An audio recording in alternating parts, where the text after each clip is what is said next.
Last lecture में हम लोगों ने conductance, specific conductance and molar conductivity को डिस्कस किया था। And the topic today which is under discussion is effect of dilution on conductance, specific conductance and also on molar conductivity. ठीक है, तो इन पर डाइल्यूशन के इफेक्ट को समझने से पहले हम ये समझ लेते हैं कि डाइल्यूशन होता क्या है। अगर डाइल्यूशन की बात करते हैं तो डाइल्यूशन का मीन्स है वाटर का एडिशन, क्या वाटर को ऐड करना है। ठीक है, तो वाटर को अगर हम किसी भी सॉल्यूशन में ऐड करते हैं, मान लीजिए इलेक्ट्रोलिटिक सॉल्यूशन है, तो अगर हम इसमें वाटर ऐड कर रहे हैं, क्या कर रहे हैं हम, वाटर ऐड कर रहे हैं, तो वाटर के ऐड करने से मतलब क्या है, उसका हम डाइल्यूशन कर रहे हैं। क्या कर रहे हैं, उसका हम डाइल्यूशन कर रहे हैं। ठीक है, डाइल्यूशन मतलब क्या करना, वाटर को और ऐड करना। ठीक है, तो इस डाइल्यूशन से क्या इफेक्ट पड़ता है पहले वो समझ लेते हैं। अगर हम डाइल्यूशन की बात करते हैं तो डाइल्यूशन से क्या इफेक्ट पड़ेगा कि भाई पहले वॉल्यूम इतना था सपोज मान लीजिए। ठीक है, जब आपने वाटर ऐड किया तो क्या होगा, इसका वॉल्यूम इंक्रीज़ करेगा। क्या करेगा, वॉल्यूम इंक्रीज़ करेगा। तो जब भी डाइल्यूशन इंक्रीज़ होता है तो वॉल्यूम भी क्या करता है, आपका इंक्रीज़ करता है सॉल्यूशन का। साथ ही साथ जब डाइल्यूशन इंक्रीज़ करता है तो कंसंट्रेशन भी क्या करता है, डिक्रीज़ करता है। क्यों, क्योंकि जो कंसंट्रेशन क्या कहता है, अमाउंट ऑफ सॉल्यूट को एक्सप्लेन करता है। ठीक है, तो अगर हम सॉल्यूट और सॉल्वेंट को कंपेयर करें तो सॉल्यूट का अमाउंट कम हो जाता है सॉल्वेंट के कंपैरिजन में अगर हम डाइल्यूशन करते हैं। डाइल्यूशन मतलब हम वाटर को ऐड कर रहे हैं। तो ठीक है, तो ऑन डाइल्यूशन कंसंट्रेशन डिक्रीजेस। ठीक है, तो अगर डाइल्यूशन इंक्रीज करता है, ठीक है, तो कंसंट्रेशन क्या करेगा, आपका डिक्रीज करेगा। ठीक है, बात समझ में आ गए। चलिए, अब conductance, specific conductance and molar conductivity पर क्या इफेक्ट पड़ेगा डाइल्यूशन का, उसको समझने से पहले हम ये समझ लेते हैं कि जो इलेक्ट्रोलिटिक सॉल्यूशन है, उस इलेक्ट्रोलिटिक सॉल्यूशन जो हम इलेक्ट्रोलाइट ऐड कर रहे हैं, ठीक है, तो उनके इलेक्ट्रोलाइट के डिग्री ऑफ डिसोसिएशन पे क्या इफेक्ट पड़ेगा। ठीक है, तो फर्स्ट ऑफ ऑल हमें मालूम है इलेक्ट्रोलाइट्स क्या होते हैं। इलेक्ट्रोलाइट्स मतलब जो वाटर में डिसॉल्व करें, जो अपने आयंस के फॉर्म में डिसोसिएट हो जाए। ठीक है, तो जो इलेक्ट्रोलाइट्स होते हैं वो टू टाइप्स के होते हैं। First is strong electrolyte, second is weak electrolyte. ठीक है, अगर हम स्ट्रॉन्ग इलेक्ट्रोलाइट की बात करते हैं तो स्ट्रॉन्ग इलेक्ट्रोलाइट क्या होते हैं, जो कम्प्लीटली डिसोसिएट होते हैं। ठीक है, जो एक्वस सॉल्यूशन में क्या हो जाए, कम्प्लीटली डिसोसिएट हो जाए, यानी जिसका डिग्री ऑफ डिसोसिएशन क्या हो, 100% हो।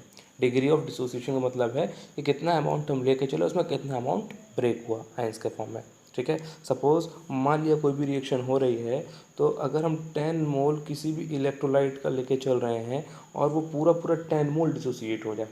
ठीक है, बात समझ में आ गई, क्लियर है बात। यानी 10 मोल लेकर चले, पूरा पूरा 10 मोल डिसोसिएट हो गया, तो हुआ कितना, 1, यानी डिग्री ऑफ डिसोसिएशन क्या हो गया, 1, यानी परसेंटेज क्या होगी इसकी, 100%। ठीक है, तो जब डिग्री ऑफ डिसोसिएशन जिसका 100% होता है वो क्या होता है, स्ट्रॉन्ग इलेक्ट्रोलाइट होते हैं। ठीक है, तो जब अगर हम स्ट्रॉन्ग इलेक्ट्रोलाइट का डाइल्यूशन करेंगे, ठीक है, अगर स्ट्रॉन्ग इलेक्ट्रोलिटिक सॉल्यूशन का अगर हम डाइल्यूशन करेंगे तो उसके डिग्री ऑफ डिसोसिएशन पे क्या इफेक्ट पड़ेगा, कोई इफेक्ट नहीं पड़ेगा, क्योंकि वो पहले ही क्या हो गया, 100% डिसोसिएट हो चुका है। ठीक है, तो भाई डाइल्यूट और कर दो, तो डाइल्यूट करने से कोई इफेक्ट तो पड़ेगा नहीं उसके नंबर ऑफ आयंस पे। ठीक है, तो जब भी हम स्ट्रॉन्ग इलेक्ट्रोलाइटिक सॉल्यूशन की बात करते हैं तो स्ट्रॉन्ग इलेक्ट्रोलिटिक सॉल्यूशन पर डाइल्यूशन का कोई इफेक्ट नहीं पड़ता। ठीक है, यानी किसी भी स्ट्रॉन्ग इलेक्ट्रोलाइट का अगर हम डाइल्यूशन करेंगे तो उसके डिग्री ऑफ डिसोसिएशन पे कोई चेंज नहीं आएगा। ठीक है, बात समझ में आ गई। चलिए हम बात करते हैं वीक इलेक्ट्रोलाइट की। तो वीक इलेक्ट्रोलाइट क्या होते हैं, वीक इलेक्ट्रोलाइट होते हैं जो पार्शियल डिसोसिएट होते हैं एक्वा सॉल्यूशन में। जैसे सपोज हम 10 मोल लेकर के चले, लेकिन 10 मोल आपको डिसोसिएट नहीं हुआ, कितना डिसोसिएट हुआ, केवल 1 पार्ट। ठीक है, यानी 10 मोल में सिर्फ 1 मोल डिसोसिएट हुआ, तो इसका मतलब क्या हुआ, केवल 10% डिसोसिएशन हुआ। कितना हुआ, केवल 10% डिसोसिएशन हुआ। ठीक है ना, कि 10 में से केवल 1 मोल डिसोसिएट हो रहा है। ठीक है ना, बात समझ में आ गई। तो जो पार्शियल डिसोसिएट होते हैं, ठीक है, कंप्लीटली जो पार्शियल डिसोसिएट होते हैं वो क्या होते हैं, वीक इलेक्ट्रोलाइट्स की कैटेगरी में आते हैं। ठीक है, तो अगर वीक इलेक्ट्रोलाइट का अगर हम डाइल्यूशन करते हैं, अगर वीक इलेक्ट्रोलिटिक सॉल्यूशन डाइल्यूशन करते हैं तो डिग्री ऑफ डिसोसिएशन हमेशा इंक्रीज करता है। इसके लिए आपने 11th में एक लॉ पढ़ा था, ओस्टवॉल्ड डाइल्यूशन लॉ। क्या पढ़ा था आपने, ओस्टवॉल्ड डाइल्यूशन लॉ। और ओस्टवॉल्ड डाइल्यूशन आपने क्या पढ़ा था कि degree of dissociation is equal to √K/C। ठीक है, कि हमने पढ़ा था डिग्री ऑफ डिसोसिएशन है वो इन्वर्सली प्रोपोर्शनल होता है कंसंट्रेशन के। ठीक है, बात समझ में आ गई। यानी कि क्या हो गया कि अगर हम कंसंट्रेशन क्या करेंगे, डिक्रीज करेंगे, तो अल्फा क्या करेगा, इंक्रीज करेगा। बात समझ में आ गया। यानी अल्फ़ा क्या डिग्री ऑफ डिसोसिएशन है, ठीक है, क्या है अल्फ़ा डिग्री ऑफ डिसोसिएशन, ठीक है। तो वही बात हम यहाँ पर कहना चाह रहे हैं, ठीक है, कि भाई अगर अल्फ़ा की वैल्यू है √k/√c, यानी अल्फ़ा जो डिपेंड कर रहा है वो डिपेंड कर रहा है किस पे, कंसंट्रेशन पे, कि अगर कंसंट्रेशन डिक्रीज करेगा तो अल्फ़ा क्या करेगा, इंक्रीज करेगा, कि अल्फ़ा के इन्वर्सली प्रोपोर्शनल कौन सा है, कंसंट्रेशन का टर्म, ठीक है।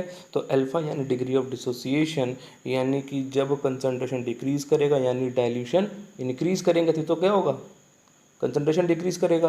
तो जब डाइल्यूशन इंक्रीज करते हैं तो क्या होता है, degree of dissociation of weak electrolyte क्या करता है, इंक्रीज करता है, ठीक है।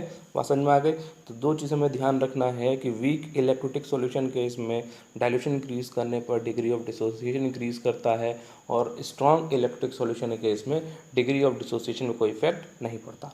चलिए अब हम देखते हैं डाइल्यूशन का कंडक्टेंस पे क्या इफेक्ट पड़ता है। अगर हम कंडक्टेंस की बात करते हैं तो कंडक्टेंस हमने क्या पढ़ा था, ease of flow of current, ठीक है, कि आयंस जितना ईजिली फ्लो करेगा या करंट जितना ईजिली फ्लो करेगा वो क्या है, कंडक्टेंस है, ठीक है। तो ease of flow of ions, ease of flow of current क्या कहलाता है, कंडक्टेंस कहलाता है, ठीक है। अब मान लेते हैं एक कंटेनर लेके चलते हैं और इस कंटेनर में मान लिया हमारे पास सिर्फ इतना ही हमारे पास सॉल्यूशन है, ठीक है। अब मान लिया इसमें इलेक्ट्रोटिक सॉल्यूशन है, ठीक है, मान लिया एक C+ और A-, ये कैटायन और एक एनायन है, ठीक है। जब सॉल्यूशन कम है तो जो कैटायन और एनायन है इनके डिस्टेंस क्या होगा, कम होगा। जब डिस्टेंस कम होगा तो यहाँ पर फोर्स ऑफ अट्रैक्शन क्या लगेगा, ज़्यादा लगेगा। जब फोर्स ऑफ अट्रैक्शन ज़्यादा लगेगा तो मूवमेंट क्या होगा, कम होगा ना। लेकिन अगर यही हम डाइल्यूशन अगर हम इंक्रीज़ कर दें, क्या करते हैं हम डाइल्यूशन इंक्रीज़ कर दें, तो जब डाइल्यूशन हम इंक्रीज़ करेंगे यानी हम वॉल्यूम क्या करेंगे, इंक्रीज़ करेंगे। तो वॉल्यूम जब इंक्रीज़ करेंगे तो जो कैटायन और एनायन है उसके बीच क्या होगा, डिस्टेंस बढ़ जाएगा ना, ठीक है, बात समझ में आ गई। जब डिस्टेंस बढ़ेगा यानी फोर्स ऑफ अट्रैक्शन क्या हो जाएगा, कम हो जाएगा। जब फोर्स ऑफ अट्रैक्शन कम हो जाएगा तो मोबिलिटी क्या हो जाएगी इनकी, डिक्रीज हो जाएगी, ठीक है। तो कंडक्टेंस क्या करेगा, इंक्रीज करेगा, ठीक है। तो यानी कि अगर हम डाइल्यूशन की बात करते हैं तो डाइल्यूशन इंक्रीज करने पर वॉल्यूम इंक्रीज करता है, और वॉल्यूम इंक्रीज करने की वजह से जो फोर्स ऑफ अट्रैक्शन है बिटवीन द आयंस वो क्या करता है, डिक्रीज करता है। और जब force of attraction between the ion decrease करता है तो मोबिलिटी ऑफ आयन इंक्रीज करता है। जो मोबिलिटी ऑफ आयन इंक्रीज करता है तो कंडक्टेंस भी क्या करेगा, इंक्रीज करेगा।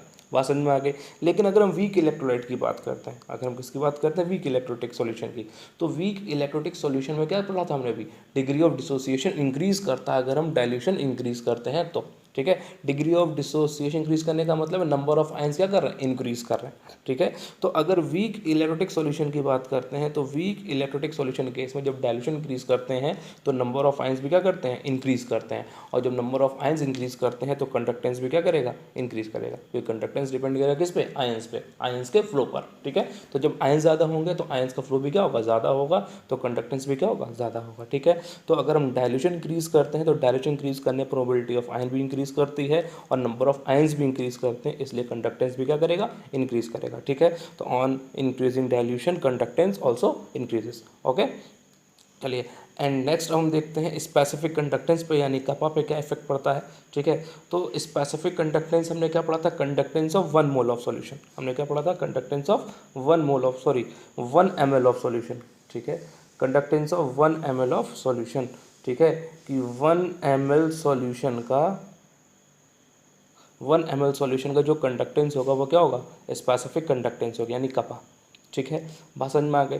अब 1 ml सॉल्यूशन का हम देखेंगे कंडक्टेंस क्या हो सकता है। सपोज मान लिया हमारे पास एक कंटेनर है और इस कंटेनर पे हमने क्या लिया, 1 ml सॉल्यूशन है, ठीक है। 1 ml सॉल्यूशन हमने मान लिया इसमें कितने हैं, 2 आयंस प्रेजेंट है, मान लिया कितने आयंस प्रेजेंट है, 2 आयंस, ठीक है, एक C+ और एक A-, ठीक है। हाइपोथेटिकली हम कह रहे हैं कि हाँ 1 ml सॉल्यूशन में कितने हैं, 2 आयंस है। अब मान लिया कि हमने क्या किया, इस पर सॉल्यूशन हमने क्या किया, डाइल्यूशन करना स्टार्ट कर दिया। जब डाइल्यूशन स्टार्ट किया यानी कि अब मान लिया डाइल्यूशन करने के बाद जो वॉल्यूम हो गया वो कितना हो गया, 2 ml हो गया, वॉल्यूम कितना हो गया, 2 ml, ठीक है।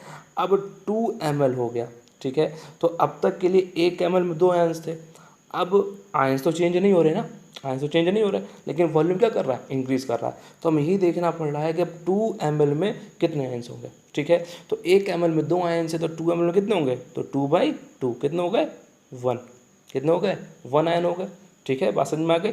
यानी कि जब तक के लिए 1 ml सॉल्यूशन था तो कितने आयंस थे, 2 आयंस थे, ठीक है। लेकिन जैसे ही डायल्यूशन इंक्रीज किया तो वॉल्यूम क्या कर गया, इंक्रीज कर गया। यानी अब सपोज मान लिया वॉल्यूम कितना हो गया, 2 ml हो गया, तो 2 ml में कितने नंबर ऑफ आयंस है, बताना पड़ेगा, नहीं बताना पड़ेगा। 2 ml में कितना हो गया, 2/2 यानी इज इक्वल टू 1, ठीक है। यानी कहने का मतलब है कि अगर हम डाइल्यूशन इंक्रीज करते हैं तो डाइल्यूशन इंक्रीज करने पर जो नंबर ऑफ आयंस हैं पर यूनिट वॉल्यूम वो क्या करता है, आपका कम होता है, वो क्या होता है, कम होता जाता है, ठीक है। तो अगर हम डाइल्यूशन इंक्रीज करते हैं तो डाइल्यूशन इंक्रीज करने पर वॉल्यूम इंक्रीज करता है, और वॉल्यूम के इंक्रीज करने की वजह से जो नंबर ऑफ आयंस हैं पर यूनिट वॉल्यूम वो क्या करता है, डिक्रीज करता है। तो जब number of ions per unit volume decrease करता है तो स्पेसिफिक कंडक्टेंस भी क्या करेगा, डिक्रीज करेगा। क्यों, क्योंकि कंडक्टेंस पर डिपेंड करता है 1 ml ऑफ सॉल्यूशन का जो कंडक्टेंस होगा, ठीक है।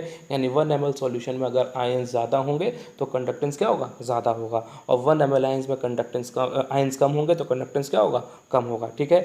तो वही अगर 1 ml आयंस का हम कंडक्टेंस देखना चाह रहे हैं, यानी 1 ml आयन में नंबर ऑफ आयंस देखेंगे, ठीक है। तो डायल्यूशन इंक्रीज करने पर वॉल्यूम इंक्रीज करता है, तो वॉल्यूम इंक्रीज करने से जो नंबर ऑफ आयंस हैं 1 ml में वो कितने होते हैं आपके, कम हो जाते हैं, डिक्रीज कर जाते हैं। इसलिए स्पेसिफिक कंडक्टेंस यानी कपा भी क्या करता है, डिक्रीज करता है, ठीक है। बात समझ में आके चलिए अब हम देखते हैं नेक्स्ट मोलर कंडक्टिविटी पे। अब मोलर कंडक्टिविटी या फिर हम इक्विवेलेंट कंडक्टिविटी की बात करते हैं तो मोलर कंडक्टिविटी इक्विवेलेंट कंडक्टिविटी हमने क्या पढ़ा था कि cap m is equal to kappa into 1000/m या cap e q is equal to kappa into 1000/n, ठीक है। तो ये 1000/m या 1000/n ये जो है हमने पढ़ा था क्या है, ये वॉल्यूम का टर्म होता है, ठीक है। जिसने अगर यहाँ समझ में नहीं आया है तो मेरा प्रीवियस लेक्चर जो है, ठीक है, जो मैंने मोलर कंडक्टिविटी पे मैंने बताया है तो वहाँ पर आप उसको देख सकते हैं। इसका मैंने लिंक डिस्क्रिप्शन बॉक्स में दे रखा है, ठीक है। तो 1000/m या 1000/n क्या है, वॉल्यूम का टर्म है, ठीक है। तो कपा m क्या हो गया, कपा इंटू वॉल्यूम, ठीक है। अब कपा इंटू वॉल्यूम हो गया। अब हमें इतना मालूम है कि अगर डायल्यूशन हम इंक्रीज करते हैं तो कपा क्या करता है, डिक्रीज करता है, और वॉल्यूम क्या करता है, इंक्रीज करता है। तो थ्योरेटिकली क्या होना चाहिए कि कपा एक डिक्रीज कर रहा है, वॉल्यूम इंक्रीज कर रहा है, यानी एक टर्म डिक्रीज कर रहा है और एक टर्म इंक्रीज कर रहा है, ठीक है। तो दोनों एक दूसरे के अपोजिट है तो क्या करना चाहेंगे, दूसरे को कैंसिल कर देंगे। तो मतलब कि इसके कैप एम या कैप ई क्यू में यानी इक्विवेलेंट कंडक्टिविटी या मोलर कंडक्टिविटी में थ्योरेटिकली कोई भी चेंज नहीं आना चाहिए, क्योंकि जो दो टर्म है यानी जो कपा और वॉल्यूम दोनों पे डिपेंड कर रहा है मोलर कंडक्टिविटी या इक्विवेलेंट कंडक्टिविटी, वो क्या हो रहा है, डायल्यूशन पर एक टर्म इंक्रीज कर रहा है यानी कपा इंक्रीज कर रहा है, वॉल्यूम क्या कर रहा है, सॉरी कपा डिक्रीज कर रहा है एंड वॉल्यूम क्या कर रहा है, इंक्रीज कर रहा है, ठीक है। तो एक टर्म डिक्रीज कर रहा है, एक टर्म इंक्रीज कर रहा है, तो थ्योरेटिकली जो कैप एम और कैप ई क्यू की वैल्यू वो करना चाहिए, चेंज नहीं होना चाहिए। लेकिन एक्सपेरिमेंटली ये देखा गया कि जो कपा एम है या जो कपा ई क्यू है वो क्या कर रहे हैं, आपके इंक्रीज करते हैं। वो क्या होते हैं, कपा एम या कपा ई क्यू क्या करते हैं, इंक्रीज करते हैं, यानी मोलर कंडक्टिविटी या equivalent conductivity on dilution increases, ठीक है। तो डाइल्यूशन करने पर क्या होता है आपका, ये इंक्रीज करता है। ऐसा क्यों होता है, क्योंकि जो कपा की वैल्यू है, कपा की वैल्यू वो उतना डिक्रीज नहीं कर पाता जितना वॉल्यूम इंक्रीज कर जाता है, ठीक है। अगर हम डाइल्यूशन की बात करते हैं, डाइल्यूशन इंक्रीज करने पर कपा उतना ज़्यादा डिक्रीज नहीं करता जितना ज़्यादा वॉल्यूम इंक्रीज कर जाता है। इसलिए जो स्पेसिफिक कंडक्टेंस की वैल्यू डिक्रीज कर ज़्यादा डिक्रीज ना करने की वजह से जो कपा जो कैप एम है, जो कैप ई की जो मोलर कंडक्टिविटी है, इक्विवेलेंट कंडक्टिविटी है, वो क्या करती है, इंक्रीज करती है, ठीक है। अब चलिए अगर मोलर कंडक्टिविटी या इक्विवेलेंट कंडक्टिविटी की बात करते हैं तो स्ट्रॉन्ग इलेक्ट्रोलाइट केस में जो मोलर कंडक्टिविटी है उस पर क्या इफेक्ट पड़ेगा, ठीक है। अगर हम बात करते हैं डाइल्यूशन की तो डाइल्यूशन इंक्रीज करने पर वॉल्यूम इंक्रीज करता है, और स्ट्रॉन्ग इलेक्ट्रिक सॉल्यूशन केस अभी में जाना कि डिग्री ऑफ डिसोसिएशन पे कोई इफेक्ट नहीं पड़ता क्योंकि ये पहले ही 100% डिसोसिएट हो जाते हैं, ठीक है। तो डाइल्यूशन इंक्रीज करने पर जो स्ट्रॉन्ग इलेक्ट्रोलाइट है उसका डिग्री ऑफ डिसोसिएशन में कोई चेंज नहीं होता। जब डिग्री ऑफ डिसोसिएशन में कोई चेंज नहीं होता तो जो मोलर कंडक्टिविटी इंक्रीज करती है वो ज़्यादा इंक्रीज नहीं करती, बहुत ही लेस एक्सटेंट तक यानी बहुत ही कम इंक्रीज करती है, ठीक है। चलिए हम इसको समझते हैं एक ग्राफ के थ्रू। जब कैप एम और √c का जो ग्राफ प्लॉट किया गया, ठीक है, तो हमें क्या मिला भाई, जब डाइल्यूशन इंक्रीज करते हैं तो क्या होता है, कंसंट्रेशन डिक्रीज करता है, ठीक है। तो मान लिया एक कंसंट्रेशन का पॉइंट ये था, ठीक है। कुछ देर बाद जैसे हम डाइल्यूशन इंक्रीज किया तो दूसरा पॉइंट मिल गया, तीसरा हमने किया, तीसरा पॉइंट मिल गया, चौथा किया, थोड़ा और डायरेक्शन बढ़ाया तो और चौथा पॉइंट मिल गया, ठीक है। इस तरीके से हमें पॉइंट्स मिलते गए, ठीक है। यानी हम कंसंट्रेशन डिक्रीज कर रहे हैं तो मोलर कंडक्टिविटी में कुछ स्मॉल चेंज आ रहे थे, ठीक है। और वो स्मॉल चेंज इस तरीके से आ रहे थे कि वो स्ट्रेट लाइन में एग्जिस्ट कर रहे थे, ठीक है। बात समझ में आ गई।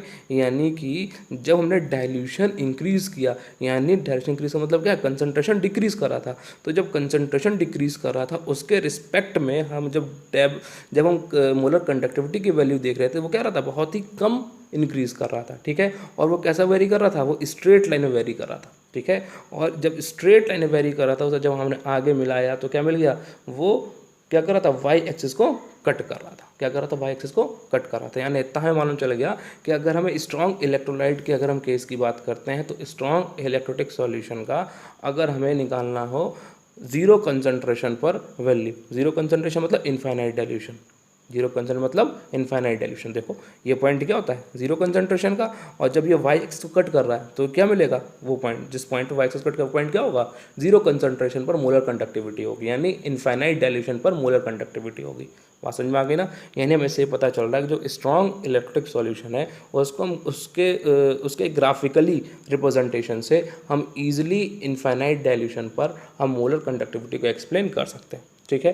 बात समझ में आ गई। सपोज मान लिया जो वाई एक्सिस है उस वाई एक्सिस को जो कट कर रहा है वो पॉइंट कितना है, जो इंटरसेप्ट है कितना है, कैप एम, ठीक है।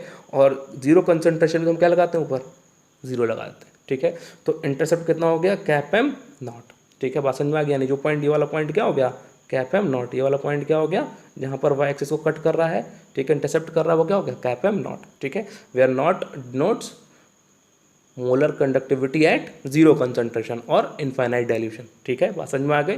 तो कैप एम नॉट, ठीक है, वो क्या है, इंटरसेप्ट की वैल्यू है, ठीक है। तो एक इक्वेशन आपकी दी हुई है बुक में, ठीक है, वो इसी के थ्रू बनी हुई है कि देखिए ग्राफ कैसे ड्रॉ किया हमने, यहाँ पे प्लॉट किया है कैप एम और अंडर रूट सी के बीच, यानी वाई एक्सिस क्या है, कैप एम, यानी कैप एम क्या हो गया, वाई के बीच, ठीक है। और सी किसकी वैल्यू है, एक्स की, ठीक है। तो भाई क्या होगा, हमने पढ़ा था स्टेडियन इक्वेशन मिल रही है, स्टेडियन इक्वेशन क्या होती है, y is equal to minus m x plus c, ठीक है। तो एक्स की जगह क्या पुट होगा, अंडर रूट सी, तो यानी y is equal to minus under root c, और इंटरसेप्ट क्या मिल रहा है, डेल्टा एम नॉट, तो सी की जगह पे क्या हो गया, डेल्टा कैप एम नॉट, ठीक है। तो भाई एम की वैल्यू में कॉन्सेप्ट मान लेते हैं, यानी is equal to cap m naught minus b under root c, जो कि हमें कहाँ दे रखा है, बुक में दे रखा है, ठीक है। तो इसी स्ट्रेट लाइन इक्वेशन के बेस पे ये इक्वेशन बनाई गई है, ठीक है। बात समझ में आ गई। चलिए अब हम बात करते हैं वीक इलेक्ट्रोलाइट के केस में मोलर कंडक्टिविटी पे क्या इफेक्ट पड़ता है, ठीक है। तो अगर हम वीक इलेक्ट्रोलाइट के केस में बात करते हैं तो डायलेशन इंक्रीज करने पर जो मोलर कंडक्टिविटी है वो क्या करती है, इंक्रीज करती है, वो भी कितना, बहुत ज़्यादा, यानी लार्ज एक्सटेंट तक इंक्रीज करती है, ठीक है। क्योंकि नंबर ऑफ आयंस क्या करते हैं, इंक्रीज करते हैं, डिग्री ऑफ डिसोसिएशन क्या करता है, इंक्रीज करता है, ठीक है। तो जब डायल्यूशन इंक्रीज करते हैं तो वीक इलेक्ट्रोलाइट का डिग्री ऑफ डिसोसिएशन इंक्रीज करता है। जब डिग्री ऑफ डिसोसिएशन इंक्रीज करते हैं नंबर ऑफ आयंस भी क्या करते हैं, इंक्रीज करते हैं। जब नंबर ऑफ आयंस इंक्रीज करते हैं तो कैप एम की वैल्यू भी क्या करती है, लार्ज एक्सटेंट तक इंक्रीज करती है, ठीक है।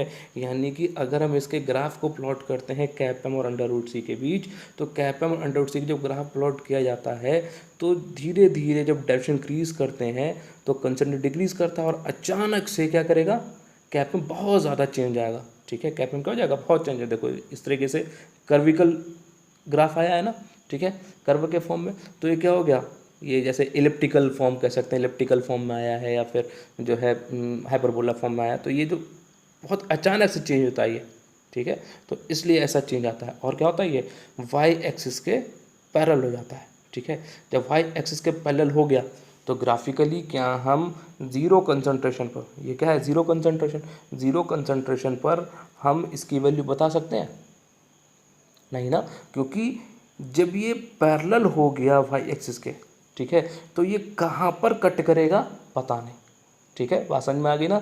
तो ज़ीरो कंसंट्रेशन पर हम ग्राफिकली वीक इलेक्ट्रोलाइट का हम मोलर कंडक्टेंस नहीं बता सकते, ठीक है। ज़ीरो कंसंट्रेशन मतलब इनफाइनाइट डाइल्यूशन की बात कर रहे हैं, ठीक है। तो ज़ीरो कंसंट्रेशन पर हम कभी भी नहीं बता सकते, ठीक है। तो इस कंडीशन में फिर एक नया लॉ आया जिसे कहते हैं कोलरॉस इनफाइनाइट डाइल्यूशन लॉ, ठीक है, या कोलरॉस लॉ, ठीक है। तो कोलरॉस लॉ क्या कहता है? कोलरॉस लॉ ये कहता है कि at infinite dilution molar conductivity of any electrolyte is a sum of individual molar conductivity of ions, ठीक है। कि अगर हम इनफाइनाइट डाइल्यूशन की बात करते हैं तो इनफाइनाइट डाइल्यूशन पर अगर हम किसी भी इलेक्ट्रोलाइट का, देखो यहाँ पर किसी एक को स्पेसिफाई नहीं किया, वीक है स्ट्रॉन्ग नहीं, कोई भी इलेक्ट्रोलाइट, ठीक है। तो अगर कोई भी इलेक्ट्रोलाइट हो, उस इलेक्ट्रोलाइट का अगर हमें मोलर कंडक्टिविटी बताना है तो उस इलेक्ट्रोलाइट में जो भी आयंस होंगे उन आयंस के इंडिविजुअल मोलर कंडक्टिविटी के सम के इक्वल होगा। तो सपोज अगर हम NaCl का हमें बताना है, किसका बताना है? NaCl का। तो अकॉर्डिंग टू कोलरॉस लॉ जो मोलर कंडक्टिविटी ऑफ NaCl होगा एट इनफाइनाइट डाइल्यूशन वो कितना होगा? क्योंकि NaCl ब्रेक होता है Na positive and Cl negative में, ठीक है। तो molar conductivity eight infinite dilution of NaCl क्या होगा? Molar conductivity of Na plus eight infinite dilution plus molar conductivity of Cl minus eight infinite dilution, ठीक है। तो इस तरीके से बता सकते हैं हम कोई भी स्ट्रॉन्ग इलेक्ट्रोलाइट का, यानी cap m naught NaCl is equal lambda n naught Na plus plus lambda naught Cl minus. इस तरह कैप एम नॉट HCl का लिख सकते हैं lambda naught H plus plus lambda naught Cl minus. इस तरह कैप एम नॉट CH3 सिग्लो Na यानी एसिटिक सोडियम एसिटेट लिख सकते हैं लैम्डा नॉट CH3 सिग्लो minus plus lambda naught Na plus, ठीक है। अब मान लिया अगर हम क्या करें, इक्वेशन थर्ड और इक्वेशन सेकंड को ऐड कर दें और उसमें क्या करते हैं, इक्वेशन फर्स्ट को माइनस कर दें, तो उससे हमें क्या रिजल्ट निकलता है हमें वो देखना है। चलिए हम देखते हैं। जब इक्वेशन थर्ड और सेकंड को ऐड करके उस इक्वेशन फर्स्ट माइनस किया तो हमें क्या मिला, देखते हैं कि भाई जब हमने ऐड किया यानी CH3 सिग्लो minus plus lambda plus Na, ठीक है, पासन में लैम्डा नॉट Na प्लस और plus lambda naught H plus lambda naught Cl minus lambda naught Na plus lambda naught Cl minus. तो हम क्या देख रहे हैं कि minus lambda naught Cl minus, ठीक है। तो लैम्डा नॉट Cl माइनस से लैम्डा नॉट Cl माइनस खत्म, कैंसिल हो जाएगा, इसलिए लैम्डा नॉट Na प्लस से lambda naught Na plus cancel हो जाएगा, तो बचेगा क्या, लैम्डा नॉट CH3 सिग्लो minus plus lambda naught H plus, ठीक है। तो क्या मिलेगा, ये क्या है, कैप एम नॉट CH3 सिग्लो H, जो कैसा है आपका एक वीक एसिड है, जो क्या है आपका एक वीक एसिड है, यानी एक वीक एसिड का मोलर कंडक्टेंस हम क्या कर रहे हैं, जो तीन क्या है, जो तीन स्ट्रॉन्ग इलेक्ट्रोलाइट हैं, ठीक है, यानी तीन स्ट्रॉन्ग इलेक्ट्रोलाइट NaCl HCl और CH3 सिग्लो Na के हेल्प से हम क्या कर रहे हैं, जो एक वीक इलेक्ट्रोलाइट है उस वीक इलेक्ट्रोलाइट का molar conductivity eight infinite dilution हम इजीली कैलकुलेट कर ले रहे हैं, ठीक है। तो कोलरॉस लॉ के हेल्प से हम किसी भी वीक इलेक्ट्रोलाइट की मोलर कंडक्टिविटी हम इजीली एक्सप्लेन कर सकते हैं। चलिए आज के लिए इतना ही, थैंक यू।